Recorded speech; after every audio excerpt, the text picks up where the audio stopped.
de problèmes. Donc, je suis allé à Dubaï parce que moi, je pensais que Dubaï, c'est comme l'Europe. Bon, maintenant, je suis arrivé à Dubaï. On habitait dans une chambre à Dubaï, à Dera, à 9 dans une chambre, sur les lits des hôpitaux. Vous connaissez les lits de l'hôpital là, non? On dormait à 9 dans une chambre. On était 7 Camerounais, un Guinéen et un Malien. Nous tous, on habitait dans ces chambres-là. Bon, quand ils sont arrivés, j'ai payé ma chambre pendant 7 mois. Donc, j'avais déjà payé ma chambre.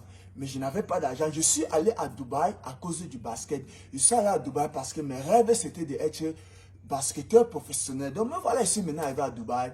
Mais ce qui est intéressant, c'est que avant que je ne quitte le Cameroun, je n'ai jamais joué au basket. Jamais. Jamais de la vie. Mais tout ce que je faisais, c'est que je travaillais 6 heures, 7 heures, 8 heures tous les jours. Bon, maintenant, je suis arrivé à Dubaï. Je suis avec les Camerounais et Malais dans la chambre maintenant.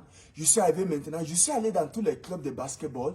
Tout le monde a refusé de me prendre parce qu'ils ont vu que moi, je ne sais pas bien jouer au basket. Bon, maintenant, je suis dans la chambre avec les Camerounais.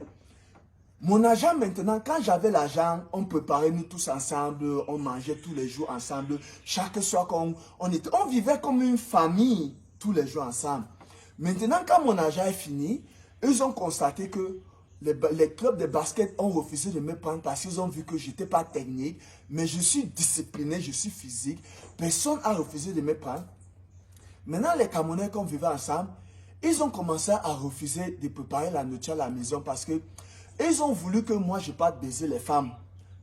Parce que les gens dans la vie, je ne sais pas pourquoi, les gens pensent que si tu as un corps musclé, ça veut dire que tout ce que tu as fait, ça allait baiser les femmes. Moi, je ne sais pas. Ils ont dit qu'il faut que parte chercher les femmes. D'autres même venaient même avec les filles philippinos me proposer. Je refusais. Maintenant, vous connaissez Adera. Adera, comme c'est le centre de Dubaï du commerce. Donc, tous les Africains qui viennent de l'Afrique, qui viennent pour acheter les choses. Beaucoup de Camerounais, ils font ça. Donc, ils t'amènent dans la boutique. Ils t'amènent à gauche, à droite. Si tu achètes quelque chose, après, tu lui donnes de l'argent. Moi, j'ai refusé de faire ça. Je les ai dit que c'est impossible. Que moi, je crois en moi et à ma discipline et à Dieu. Je sais que Dieu va m'aider. Ils m'ont dit que bon, il n'y a pas de problème dans la vie. Chaque personne porte son sac à dos. Que ce n'est pas eux qui m'ont fait venir à Dubaï. Donc maintenant, ils ont refusé de commencer à manger à la maison. Mes frères, ils ne mangeaient plus à la maison. Parce qu'ils ne veulent pas que je partage quelque chose avec eux. Maintenant, comme moi j'étais pauvre, je n'avais pas l'argent. Au nom de Dieu qui m'a créé, je sortais tous les jours, je partais dans les supermarchés, je n'ai pas volé de la nourriture, je mets dans mon caleçon le riz blanc, je rentre à la maison, je prépare le riz blanc avec le piment. Je mangeais souvent une semaine, je mange le riz blanc avec le piment. Mais mes jours préférés, c'était les vendredis. Dieu bénit les musulmans, parce que Dieu les bénit vraiment, parce que les musulmans qui mangeaient les nourritures, ils versaient les nourritures par terre à Dera chaque vendredi. Après avoir prié, tu sais, les musulmans, ils mangent toujours en groupe. Les nourritures qui tombent par terre, les poulets, les demi-poulets là, je vais venir, je vais ramasser tout ça, je vais mettre dans un plastique noir, je vais rentrer à la maison, je vais nettoyer ça, je vais mettre dans le congélateur. On dort à 9 dans une chambre. C'est comme ça que moi je vivais. Je vivais comme ça au moins pendant plus de 6 mois. Tous les jours, c'est comme ça que je vivais. Mes frères camerounais, tout ce qu'ils me proposent, c'est qu'il faut qu'on parte ensemble. Je n'ai pas fait le gardiennage. Ils me disent que non, tu sais que tu n'es même pas talentueux. Nous, on est venus ici, là. Nous, on joue au football. On était tellement talentueux. Toi-même, toi, tu as grandi dans la rue. Tu penses que ça, c'est la rue ici. Ça, c'est Dubaï. Vos choses que vous faites dans la rue, ça peut pas se passer ici. Ah, mais pas moi ici, tout là avec eux. Tous les jours, je souffrais. Parfois, un jour, j'ai pris le bus parce que ce que je faisais, c'est que je ne pouvais pas aller dans un même supermarché 2 fois pour voler. Parce que quand j'entre dans un supermarché, ce qui est impressionnant, c'est que quand tu me vois, je marche, je suis très bien habillé, j'ai les bijoux en or sur moi, mais je n'ai même pas 5 francs.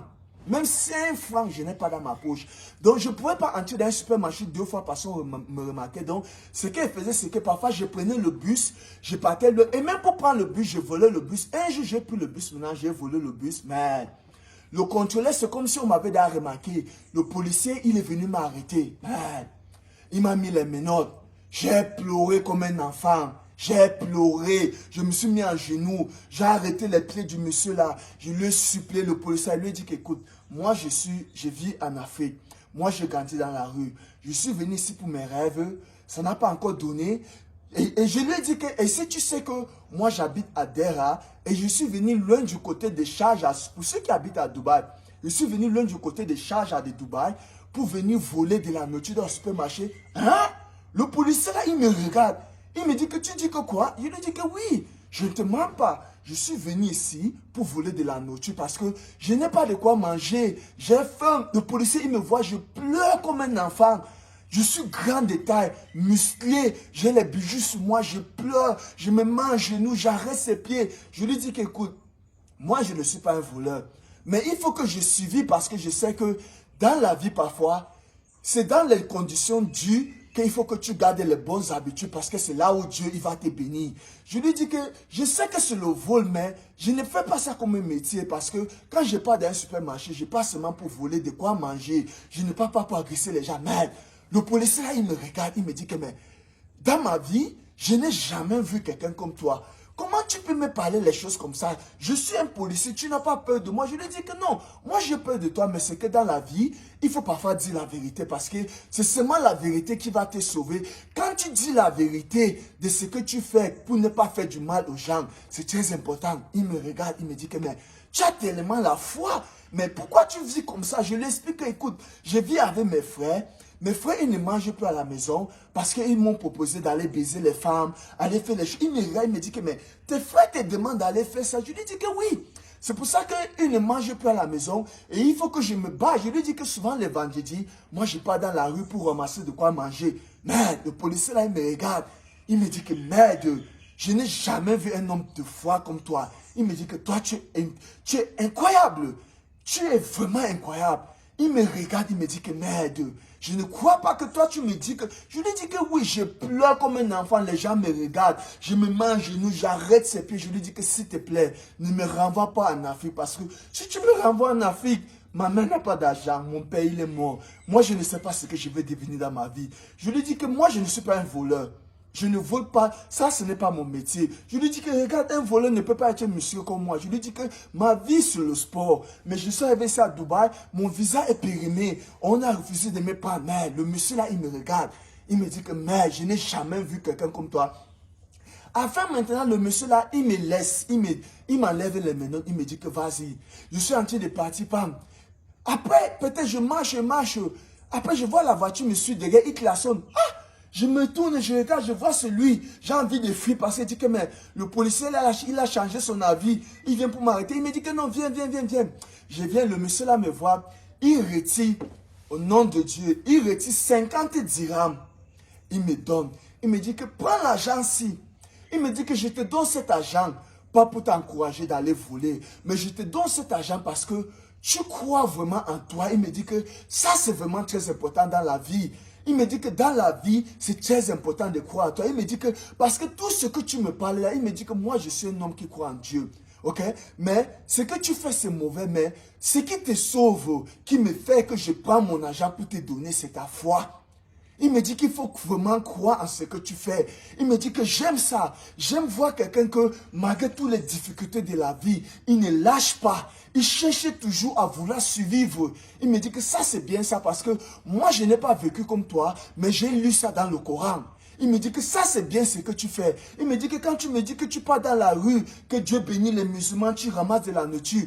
Il me dit que ça m'a vraiment touché le cœur, que ça m'a blessé vraiment. Il me dit que prends cet argent. Va au supermarché, tu peux t'acheter de la nourriture, tu rentres à la maison. Il me dit que ne vole plus le bus, ok? Tu as compris? Je lui dis que oui. J'ai pris cet argent-là, je suis allé acheter de la nourriture, je suis rentré à la maison. Comme moi, je suis un homme que je ne me décourage jamais, j'ai toujours ma foi. Tous les jours, le club de basketball à Sharjah, que je suis d'abord allé là-bas, ils ont refusé de me prendre. Une autre fois encore que j'avais toujours faim, j'ai pris le bus. Cette fois-ci, j'avais peut-être même 10 dirhams qu'un un Guinéen m'avait donné. J'ai pris le bus. Je suis allé maintenant dans le club de Sharjah là parce que j'attendais. Je suis allé pour voir un peu le match de basket. Comme ça, la nuit tombe avant que je vais aller dans un autre supermarché pour aller voler de la nourriture. Me voilà, j'entre dans le club là. Le président de ce club là, il a un bruit de... Lui, il ne vient jamais là-bas parce que lui, il travaille dans son bruit de pétrole. C'est son petit frère qui gère le club du basket. Me voilà le jour-là, je viens. Le président du club, là, il est là ce jour-là. Il est en train, me voilà, j'entre. Je suis en train de marcher sur les gradins. Le président du club, il me regarde. De l'autre côté, il monte sur les gradins. Mais il commence à demander à les coachs que, mais c'est quel Américain là-bas qui est grand de taille, les muscles comme ça. Il me regarde, il regarde bien. Je vois comment il s'est en train de me guetter. Ils lui disent que, ah non, c'est pas un Américain, c'est un Camerounais. Et il n'a même pas les papiers. Il ne sait pas bien jouer au basket, mais il est tellement physique, mais il ne sait pas jouer au basket. Moi, ici, moi là-bas, non, je suis assis parce que je suis en train de perdre mon temps pour vouloir aller dans le supermarché pour voler de la nourriture. Après peut-être 30 minutes, je vois l'assistant du coach, il vient m'appeler que viens, je viens. Il me demande que tu as le visa. Je lui dis que non, je n'ai pas le visa. Il me dit que ah, ok. Je reste tout le monde là-bas, je suis assis. Après peut-être 50 minutes passées, ils sont toujours en train de s'entraîner. Il m'appelle encore que je viens. Moi-même, je suis étonné que mais, le merci, qu'est-ce qui ne va pas aujourd'hui avec vous? Pourquoi vous m'appelez? Pourtant, je suis d'avenir si vous avez refusé de me prendre. Quand j'arrive maintenant là-bas, il me dit que le président du club veut te voir. Je lui dis qu'en bon, il me dit oui. Maintenant, je traverse de l'autre côté des gardens, j'entre là-bas. Il me regarde. Le président du club me regarde, il me dit que, mais toi, tu viens d'où? Je lui dis que je suis un Camerounais. Je lui explique mon histoire. Il lui dit que non, j'ai grandi dans la rue. Et je suis venu ici là pour me chercher, mais je n'ai pas le visa. On a refusé de me prendre. Il lui dit qu'il est même venu d'ici. Les gens, il me dit que oui, les gens du club m'ont dit que tu dois venir ici. Il me dit que, mais est-ce que tu penses que tu peux jouer au basket? Je lui dis que oui. Il me dit que ok, va t'asseoir. Il me demande de rentrer au gradin. Je rentre au gradin, ça assis. Maintenant, quand mon heure pour aller voler la nourriture dans le supermarché arrive, me voilà, je suis en train de vouloir aller au supermarché. Je suis en train de vouloir aller au supermarché. L'assistant du coach, il m'appelle encore. Là, c'est ma princesse aimée. So cool. Bonjour, madame. Go and run. Fais un peu le sport. Le président. L'assistant du coach, il m'appelle, il me demande de venir. Je viens maintenant, je traverse de l'autre côté. Il me demande que ton visa est périmé depuis quand? Je lui dis que non, mon visa est périmé depuis au moins plus de 8 mois. Il me dit que ok. Il me dit qu'à ce temps là-bas, je suis assis. Moi-même, je suis étonné seulement que mais, je suis seulement épris seulement Dieu que ah, Dieu aide-moi, il faut que les gens s'y. Après maintenant, le président est fini de s'entraîner, il m'appelle dans la salle. On entre dans la salle. Le président du club, il commence à parler en arabe avec son frère, avec les coachs. Moi, je suis là, mais moi, je suis seulement ébahi que mais les gens ici sont en train de parler que de quoi? Ils parlaient entre eux. Après, maintenant, ils se tournent. Mais je vois son frère, il n'est pas trop content. Mais le président, il ne fait qu'insister. Mais moi, je ne comprends rien de tout ce qu'il parle. Après, maintenant, il me demande, l'assistant du coach me demande que bon, reviens demain ici avec ton passeport. Je lui dis qu'il n'y a pas de problème. Je sors maintenant, moi, je suis en train de prendre ma route pour aller, moi, dans le supermarché, pour aller voler de la nourriture, pour rentrer à la maison. Dans le parking que je suis en train de partir, je comprends comment quelqu'un klaxonne. Madame, continue à do your workout. Je comprends comment quelqu'un klaxonne la voiture. Pom, pom, pom, pom. Je me regarde. Il baisse les vitres, je veux voir sur le président du club. Il me demande de venir. Je viens. Le président du club, il me dit qu'écoute, moi, je ne vis pas ici. Je n'ai pas l'habitude de venir ici, mais c'est comme si c'est Dieu qui m'a envoyé ici, là, aujourd'hui pour toi, parce que moi, je t'aime beaucoup. J'aime ton énergie, j'aime ta foi et j'aime la façon que tu es fier de ce que tu es, que tu me parles, tu me dis que tu as grandi dans la rue, donc tu es ouvert avec toi-même et tu as confiance en toi. Il me dit que c'est ta confiance en toi qui me fait que j'ai demandé que on te prend, on va te former avec les juniors. Parce que comme tu es physique, l'assistant du coach a dit qu'il peut faire quelque chose avec toi. Le président du club me dit que bon, le président du club, il envoie ses mains dans sa poche, il retire 5000 dirhams, il me donne. God bless. Il faut avoir la foi dans la vie. Il faut toujours croire ce que tu fais. Il retire 5000 dirhams, il me donne. Il me dit que prends cet argent. Moi, je vais te payer de ma poche, ok? Va, tu vas t'acheter quelques paires de tennis et quelques habits. Tu reviens ici, là. Il me dit que j'aime ta foi, j'aime ta détermination. Moi, je parle toutes ces histoires pour vous dire que dans la vie, il ne faut jamais se décourager. Il faut comprendre que dans la vie, c'est dans les moments de difficulté que Dieu va te bénir. Parce que c'est très facile dans la vie de garder les bonnes attitudes quand toutes les choses marchent bien. Mais Dieu, il te bénit, il te fait grandir dans les moments de difficulté. Dans les moments que tout ne marche pas bien, mais tu ne changes pas ton avis. Tu gardes toujours ta foi. Tu crois toujours en lui et le travail. Parce que dans la vie, c'est le travail qui paye. Pas la sorcellerie, pas la magie. Il ne faut pas comprendre ce que les gens disent. Il ne faut pas écouter les gens, ce que les on dit des autres. Même si tu pars quelque part, même si tu trouves les gens là-bas qui sont venus comme toi, ils n'ont pas pu faire quelque chose. Ne les regarde pas. Concentre-toi sur toi. Rappelle-toi que chaque personne a sa part de chance. Mais beaucoup de gens aujourd'hui, ils perdent les chances que quand ça arrive, ils arrivent quelque part, ils oublient d'abord qu'il est dans une nouvelle ville. Ok? Quand tu pars dans une nouvelle ville comme en Europe, madame, continue de your workout. Quand il part dans une nouvelle ville comme en Europe ou bien aux États-Unis, tu dois comprendre que les choses sont nouvelles là-bas. Ce n'est pas impossible. Ça va prendre du temps. Mais c'est dans les moments comme ça que Dieu voit vraiment si toi tu aimes ce que tu fais. Parce qu'il y a une chose de parler avec la bouche quand toutes les choses donnent bien. Est-ce que tu es aussi en mesure de garder les bonnes attitudes quand les choses ne donnent pas bien? Rappelle-toi toujours de ça. Seul le travail qui paye. La discipline en toi-même. En toi-même. Il faut croire en toi et en Dieu. Il faut avoir la foi de ce que tu fais. C'est pour ça qu'on dit dans la vie, fais toujours quelque chose parce que tu aimes. Ne fais pas pour faire plaisir aux yeux des gens. Jamais.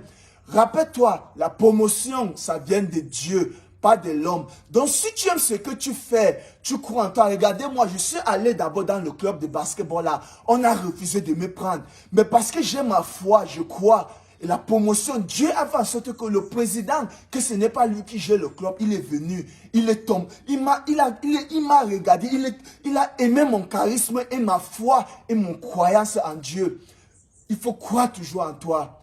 Rien n'est facile, mais pas impossible.